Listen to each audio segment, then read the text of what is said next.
तर पहा मुलांना, आपलं जे पहिलं प्रकरण आहे कुठलं, तर दोन चलातील रेषीय समीकरणे. हे प्रकरण आपण अभ्यासलेलं आहे. आता आपण त्याचा सराव, खेळ, परीक्षा आणि प्रश्न उत्तरे या माध्यमातून सुद्धा काय करणार आहोत, तर या माध्यमातून देखील आपण हा जो लेसन आहे तो आपण समजून घेणार आहोत. तर बघा मुलांना, आपण आता काय करूया, तर सरावासाठी काही जे प्रश्न आपल्याला विचारले गेलेले आहेत त्याची उत्तरे आपण इथे देऊया.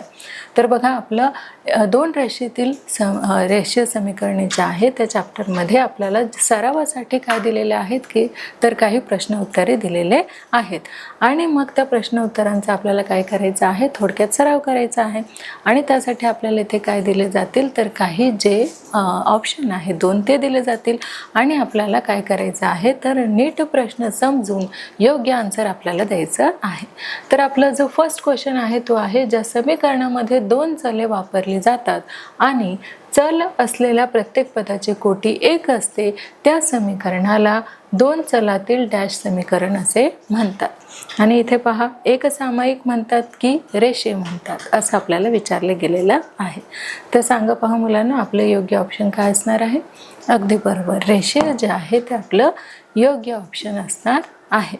बघा, ज्या समीकरणामध्ये दोन चले वापरली जातात आणि चल असलेल्या प्रत्येक पदाची कोटी काय असते, तर एक असते, त्या समीकरणाला दोन चलातील काय म्हणतात, तर रेषीय समीकरणे असे म्हणतात. आणि आपला जो पुढचा प्रश्न आहे, तर पहा मुलांना, आपला जो पुढचा प्रश्न आहे तो आहे, दोन चलातील रेषीय समीकरणाचा आलेख ही डॅश रेषीय असते. आणि इथे दोन आपल्याला पर्याय दिलेले आहे. फर्स्ट दिलेले आहे वक्र आणि सेकंड दिलेला आहे सरळ. मग आपले योग्य ऑप्शन काय असणार आहे. अगदी बरोबर, सरळ. आलेख ही काय असते, तर ही एक सरळ रेषा असते. आणि आपला जो पुढचा प्रश्न आहे तो असा आहे की y बरोबर 2 या समीकरणाचा आलेख x अक्षाला डॅश डॅश असतो, तर तो समांतर असतो की लंब असतो. अगदी बरोबर, काय असतो, तर समांतर असा असतो. आणि आपला जो पुढचा प्रश्न आहे तो असा आहे की ABCD हा चार घटकांचा डॅश आहे, तर तो काय आहे. बघा, तो निश्चयक आहे की स्थिरांक आहे. अगदी बरोबर, काय आहे, तर निश्चयक असा आहे. आणि आपला जो पुढचा प्रश्न आहे तो असा आहे की एक सामायिक समीकरणे सोडवण्याची निश्चयक पद्धती म्हणजेच डॅशची पद्धती होय. आता ही जी निश्चयक पद्धती आहे ती कुणाची आहे, ती पायथागोरसची आहे की क्रेमरची आहे. अगदी बरोबर, कुणाची आहे, तर ती क्रेमरची आहे. आणि आपला जो नेक्स्ट क्वेश्चन आहे तो असा आहे की कोणताही m/n अशा अपूर्णांकाचा छेद डॅश असू शकत नाही. मग तो शून्य असू शकत नाही की एक असू शकत नाही. अगदी बरोबर, काय असू शकत नाही, तर शून्य असू शकत नाही. आणि आपला जो पुढचा प्रश्न आहे तो आहे की चलांची जी क्रमित जोडी दिलेल्या समीकरणाचे समाधान करते ती जोडी त्या समीकरणाची डॅश असते. मग ते उकल असते की बेरीज असते. अगदी बरोबर, काय असते, तर उकल असते. आणि आपला जो पुढचा प्रश्न आहे तो असा आहे, ABCD या निश्चयकाची जी कोटी आहे ती डॅश असते, ती 2 असते की 4 असते. अगदी बरोबर, काय असते, तर ती 2 ही असते.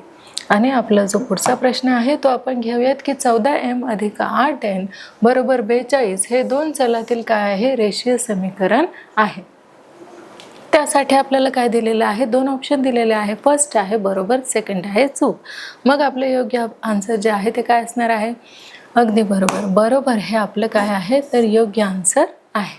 आणि नेक्स्ट जो आपला क्वेश्चन आहे तो असा आहे की एक सामायिक समीकरण फक्त आलेख पद्धतीने सोडवता येतो. मग ते बरोबर आहे की चूक आहे, सांगा पाहू. अगदी बरोबर, कसं आहे, तर हे जे स्टेटमेंट आहे ते चुकीचं आहे. तर पहा मुलांनो, अशा प्रकारे आपण जो सराव आहे दोन चलातील रेषीय समीकरणामधील जो प्रश्नांचा सराव आहे तो देखील आपण इथे घेतलेला आहे.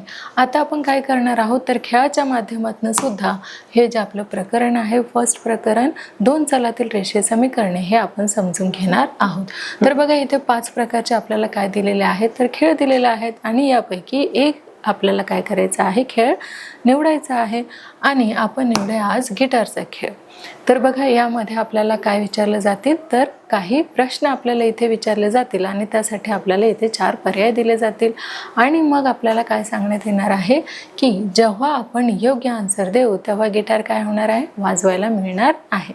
म्हणून आपल्याला काय करायचं आहे, नीट प्रश्न जो आहे तो समजून घ्यायचा आहे आणि मगच काय करायचं आहे, आन्सर द्यायचं आहे दिलेल्या पर्यायापैकी. तर बघा आपला जो पहिला पर्याय आहे तो असा आहे की 2 चलातील रेषीय समीकरणाचा आलेख काढताना एक्स वायच्या किमान डॅश ठरविणे हिताचे ठरते. आणि यासाठी आपल्याला 4 पर्याय दिलेले आहे. फर्स्ट जो आपला आहे तो आहे 3 रेषीय जोड्या, 4 रेषीय जोड्या, 4 क्रमित जोड्या की 3 क्रमित जोड्या. काय योग्य ऑप्शन असणार आहे? अगदी बरोबर, 4 क्रमित जोड्या हे आपलं काय आहे, योग्य ऑप्शन असणार आहे. आणि आपला जो पुढचा प्रश्न आहे तो असा आहे की एक सामायिक समीकरण सोडवताना एका चलाचा डॅश करून आपल्याला काय मिळतं, समीकरण सोडवतात. तर बघा, लोप करून, सगुणक करून, शून्यतर करून की वर्ग करून. काय करून? अगदी बरोबर, लोप करून आपल्याला काय मिळवता येतं, तर समीकरण जे आहे ते सोडवता येतं. नंतरचा आपला जो प्रश्न आहे तो असा आहे की x अधिक by अधिक c बरोबर 0 हे 2 चलातील डॅश समीकरणाचे सामान्य रूप आहे. ते रेषीय आहे, एकसामायिक आहे, वर्ग आहे की मूळ आहे. काय असणार आहे? अगदी बरोबर, रेषीय असणार आहे.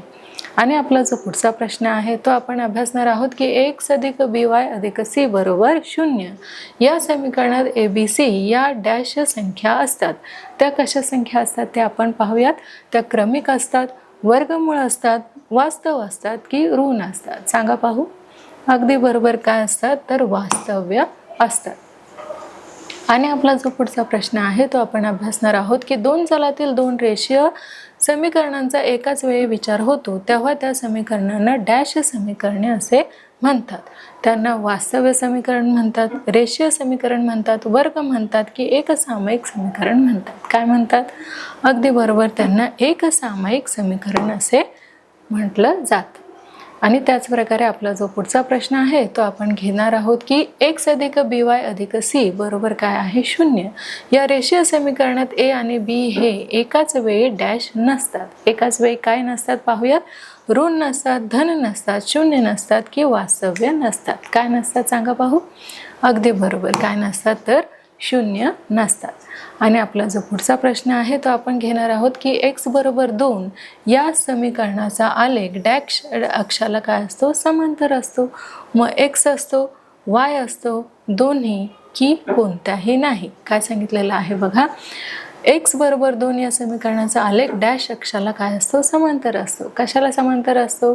अगदी बरोबर, y अक्षाला तो कसा असतो, तर समांतर असतो. आणि आपला जो पुढचा प्रश्न आहे तो आपण घेणार आहोत की ax अधिक by बरोबर काय आहे, c व mx अधिक ny बरोबर काय आहे, तर d. मग या एकसामायिक समीकरणामध्ये जर an बरोबर b नाही तर दिलेल्या समीकरणांना काय म्हणतात? त्याला उकल नसते, एकच उकल असते, 2 उकली असतात की असंख्य उकली असतात? मग आपले योग्य ऑप्शन काय आहे? अगदी बरोबर, एकच उकल असते. म्हणून आपण दिलेला पर्याय आहे की एकच उकल असते. नेक्स्ट जो आपला क्वेश्चन आहे तो आपण घेणार आहोत की डी हा निश्चयक लिहिताना स्थिर पदांचा डॅश हा स्तंभ वगळतात. तर स्थिर पदांचा कुठला स्तंभ आहे जो वगळला जातो? काय करताना? तर डी हा निश्चयक जो आहे तो लिहिताना कुठला स्तंभ वगळला जातो ते आपण पाहणार आहोत दिलेल्या पर्यायाच्या आधारे. फर्स्ट आहे C1 C2, सेकंड आहे A1 A2, B1 B2 आणि D1 D2. काय असणार आहे सांगा पाहू. अगदी बरोबर, C1 C2 हा जो स्तंभ आहे तो काय केला जातो, तर D हा निश्चयक लिहिताना वगळला जातो. म्हणून आपला ऑप्शन काय आहे, C1 C2. नेक्स्ट आपला जो पर्याय आहे तो असा आहे की डॅश ही ABCD या निश्चयकाची काय असते, तर किंमत असते. मग आपल्याला माहीतच आहे आपण काय करतो, तिरकस गुणाकार करत असतो. मग ऑप्शन आपण आधी पाहणार आहोत. बघा, AD AC, AD DC, AD BD आणि शेवटचं आहे AD BC. काय असणार आहे?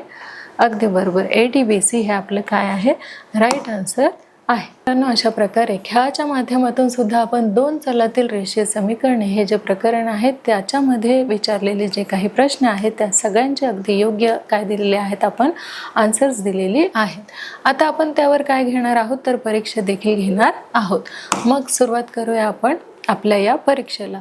तर आपल्याला काय विचारलं जातील, काही क्वेश्चन आपल्याला विचारले जातील आणि त्याचे आपल्याला 4 पर्याय दिले जातील. योग्य पर्याय काय आहे तो आपण सांगायचा आहे. तर बघा, पहिला आपला जो क्वेश्चन आहे तो असा आहे की डॅश ही ABCD या निश्चयकाची किंमत आहे. कुठली किंमत आहे ते आपल्याला सांगायचे आहे. बघा, AD AC, AD DC, AD की BD, AD आणि BC काय असणार आहे? अगदी बरोबर, तर AD आणि BC हे असणार आहे आणि पर्याय नंबर 4 मध्ये हे आहे. आणि आपला जो नेक्स्ट क्वेश्चन आहे तो आहे, दोन चलातील रेषीय समीकरणाचा आलेख काढताना XY चे किमान डॅश ठरविणे हिताचे ठरते. काय ठरविणे हिताचे ठरते पाहूयात. 3 रेषीय जोड्या, 4 रेषीय जोड्या, 4 क्रमित जोड्या की 3 क्रमित जोड्या. काय असणार आहे? अगदी बरोबर, 4 क्रमित जोड्या असणे हिताचे ठरते. म्हणून आपले योग्य ऑप्शन आहे 4 क्रमित जोड्या.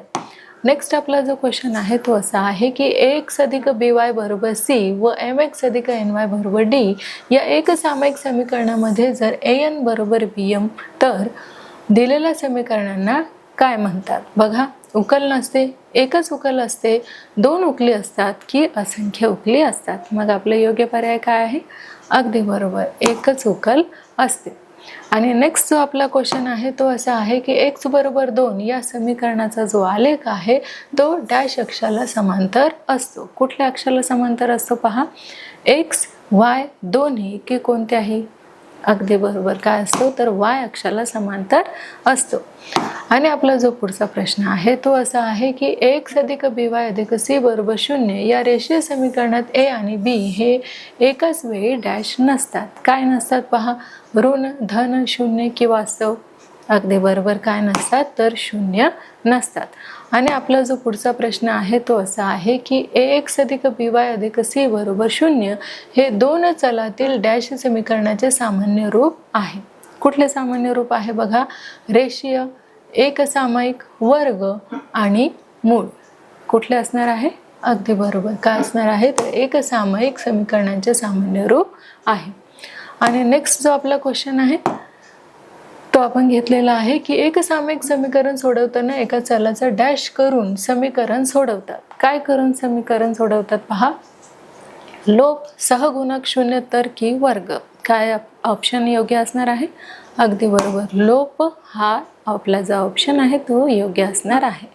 आणि आपला जो नेक्स्ट क्वेश्चन आहे तो असा आहे की दोन चलातील 2 रेषीय समीकरणांचा एकाच वेळी विचार होतो तेव्हा त्या समीकरणांना डॅश समीकरणे म्हणतात. तर वास्तव म्हणतात, रेषीय म्हणतात, वर्ग म्हणतात की एकसामायिक म्हणतात. मग 2 चलातील 2 रेषीय समीकरणांचा एकाच वेळी विचार होतो तेव्हा त्या समीकरणांना काय म्हणतात तर तेव्हा त्या समीकरणांना वास्तव समीकरणे असे म्हणतात. आणि आपला जो पुढचा प्रश्न आहे तो असा आहे की AX अधिक BY अधिक C बरोबर 0 या समीकरणात ABC या संख्या डॅश असतात. तर कुठल्या संख्या असतात पहा? क्रमिक, वास्तव, वर्गमूळ आणि ऋण. काय असतात? अगदी बरोबर, वास्तव असतात. आणि आपला जो पुढचा प्रश्न आहे तो आहे D हा निश्चयक लिहिताना स्थिर पदाचा डॅश हा स्तंभ वगळतात. तर कुठला स्तंभ जो आहे तो वगळला जातो पहा? C1 C2 A1 A2 B1 B2 आणि D1 D2. कुठला स्तंभ वगळला जातो? अगदी बरोबर, C1 C2 हा जो स्तंभ आहे तो वगळला जातो. तर पहा मुलांनो, अशा प्रकारे आपण आपलं जे पहिलं प्रकरण आहे दोन चलातील रेषीय समीकरणे यावरती आपण परीक्षा देखील घेतलेली आहे. आणि आता आपण काही प्रश्न उत्तरे सुद्धा काय करणार आहोत तर या प्रकरणामधील त्यांचा सराव जो आहे तो आपण इथे करून घेणार आहोत. तर बघा, इथे आपल्याला काही प्रश्न उत्तरे जे आहेत ती आपल्याला इथे काय करायचं आहे, त्यांचा सराव जो आहे तो करून घ्यायचा आहे. आपल्याला जो पहिला प्रश्न विचारलेला आहे तो असा आहे की 4x अधिक 8y बरोबर 20 चा आलेख काढण्यासाठी x बरोबर काय आहे तर 1 आहे. मग y ची किंमत किती आहे ते आपल्याला काढायचे आहे. बघा, ते आपण इथे काढून घेतलेली आहे. तर इथे आपल्याला असं सांगता येईल की 4x अधिक 8y बरोबर 20 हे समीकरण आपण मांडून घेतलेलं आहे. नंतर x बरोबर 1 ही किंमत दिलेल्या समीकरणात आपल्याला ठेवून घ्यायची आहे. म्हणून 4 गुणिले 1 अधिक 8y बरोबर 20. एक्सच्या जागी आपण काय ठेवलेलं आहे, 1 हा संख्या ठेवलेली आहे.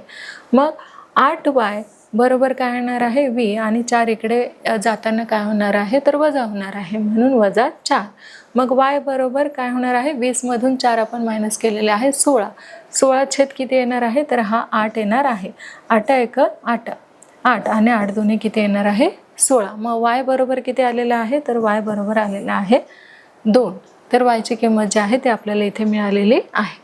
आणि आपला जो पुढचा प्रश्न आहे तो आपण इथे त्याचा सराव करून घेणार आहोत की 3x वर्ग वजा 7y बरोबर 13 हे दोन चलातील रेषीय जे समीकरण आहे ते आहे का, हे आपल्याला सिद्ध करायचे आहे. म्हणून बघा आपण घेतलेला आहे की 3x वर्ग वजा 7y वजा 13 बरोबर काय आहे 0. हे दोन चलातील काय आहे रेषीय समीकरण नाही, कारण रेषीय समीकरणात काय आहे तर चल असलेल्या प्रत्येक पदाची कोटी काय असते 1 असते, आणि दिलेल्या समीकरणात 1 ची कोटी किती आहे 2 आहे, म्हणून हे काय नाहीये तर दोन चलातील रेषीय समीकरण हे नाही. आणि आपला जो पुढचा प्रश्न आहे तो आपण अभ्यासणार आहोत की एकसामायिक समीकरणे म्हणजे काय. तर एकसामायिक समीकरण म्हणजे जेव्हा आपण दोन चलातील दोन रेषीय समीकरणांचा एकाच वेळी विचार करतो तेव्हा त्या समीकरणांना काय म्हणतात तर एकसामायिक समीकरण असे म्हणतात. आणि आपला जो पुढचा प्रश्न आहे तो आपण घेऊयात की 4 2 3 7 या निश्चयकांच्या ज्या किमती आहेत त्या आपल्याला काढायच्या आहेत. बघा त्या आहेत त्या आपण इथे काढून घेतलेल्या आहेत की a बरोबर किती 4 2 3 7 बरोबर याचा तिरकस गुणाकार आपण केलेला आहे 4 गुणिले किती तर 7 वजा 3 गुणिले 2. मग 4 7 28 आणि 3 2 6. 28 मधून आपल्याला जे 6 आहे ते काय करायचे आहे मायनस करायचे आहे. किती उत्तर आलेलं आहे तर 22. मग आपला जो पुढचा प्रश्न आहे तो आपण घेऊयात, जो आपला पाचवा प्रश्न आहे की 4m वजा 2n बरोबर वजा 4 4m अधिक 3n बरोबर किती आहे 16. या एकसामायिक समीकरणाचे d dx dy हे निश्चयक जे आहे ते आपल्याला लिहायचे आहेत.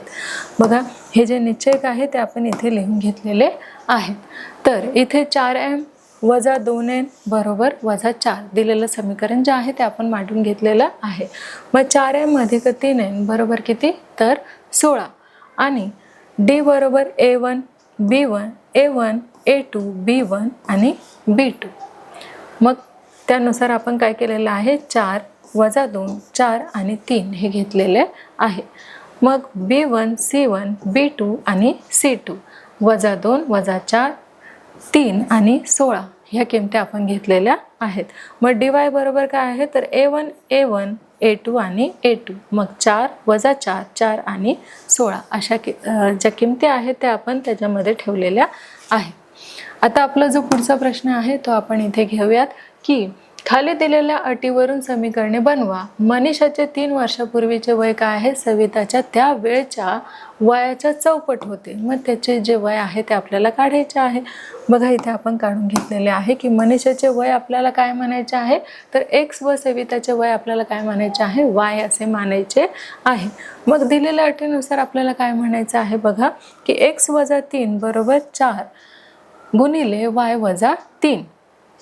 मग x वजा 4y बरोबर किती वजा 10 हे समीकरण काय होणार आहे आपल्याला इथे मिळणार आहे. आणि आपला जो पुढचा प्रश्न आहे तो आपण घेतलेला आहे की खाली दिलेल्या अटीवरून समीकरणे जे आहे ते आपल्याला बनवायचे आहे. समीकरण बनवायचं आहे म्हणून दीपकच्या वयाची दुप्पट ही मेघाच्या वयाची किती आहे तर निम्मी आहे.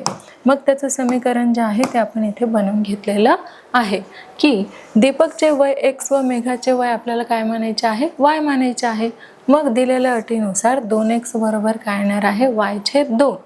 मग 4x वजा y बरोबर किती 0 हे समीकरण आपण काढून घेतलेले आहे.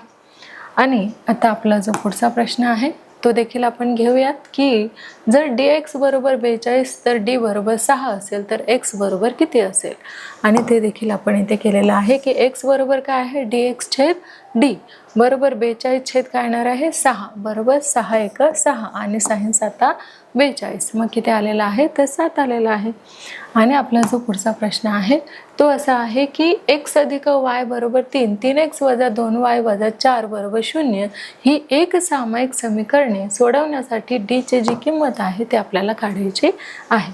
बघा जी d ची किंमत आहे ते आपण इथे काढून घेतलेली आहे की x अधिक y बरोबर 3x वजा 2y बरोबर किती तर 4 हे आपण समीकरण जे आहे ते घेतलेलं आहे. मग d बरोबर किती a1 a2 b1 b2 बरोबर ह्या समीकरणाच्या किमती आपण घेतलेल्या आहे की 1 3 1 आणि वजा 2. मग तिरकस गुणाकार आपण केलेला आहे 1 गुणिले वजा 2 वजा कंसामध्ये 1 गुणिले 3 मग बे एक बे वजा 2 आणि 3 एक 3 वजा काय आहे 3 मग वजा वजा काय होतात अधिक 3 आणि 2 किती झालेले आहेत तर 5 आलेले आहेत वजा 5. आणि आपला जो पुढचा प्रश्न आहे आणि शेवटचा प्रश्न आहे की 2x वजा 6y बरोबर 8 या समीकरणाचा आलेख काढण्यासाठी x बरोबर वजा 5 असताना y बरोबर किती हे आपल्याला सांगायचं आहे. तर बघा ते आपण पुढील प्रमाणे सांगितलेलं आहे की 2x वजा 6y बरोबर 8 हे दिलेले काय आहे समीकरण आहे. मग x बरोबर काय आहे वजा 5 ही किंमत आपल्याला समीकरणात ठेवायची आहे. मग 2 गुणिले कंसामध्ये वजा 5 वजा 6 बरोबर किती तर 8 मग वजा 10 वजा 6 बरोबर किती तर 8.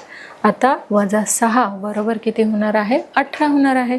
मग 6 एक 6 आणि साइन त्रिक किती 18 y बरोबर किती आलेलं आहे वजा 3 आलेलं आहे. तर पहा मुलांनो अशा प्रकारे आपण काही प्रश्न उत्तरे जे आहेत ती देखील या प्रकरणाची इथे समजून घेतलेली आहे. आणि अशा प्रकारे आपला इयत्ता 10वी मधील भाग पहिल्यामधील पहिलं जे आपलं प्रकरण आहे ते आहे 2 चलातील रेषीय समीकरणे हे आपण अभ्यासलेलं आहे. तसंच त्याचा सराव खेळ परीक्षा आणि प्रश्न उत्तर यांच्या माध्यमातून सुद्धा हे जे लेसन आहे हा जो टॉपिक आहे तो आपण समजून घेतलेला आहे. तर अशा प्रकारे आपलं जे पहिलं प्रकरण आहे ते पूर्ण झालेलं आहे. लवकरच आपण भेटणार आहोत एका नवीन टॉपिकमध्ये. तोपर्यंत धन्यवाद.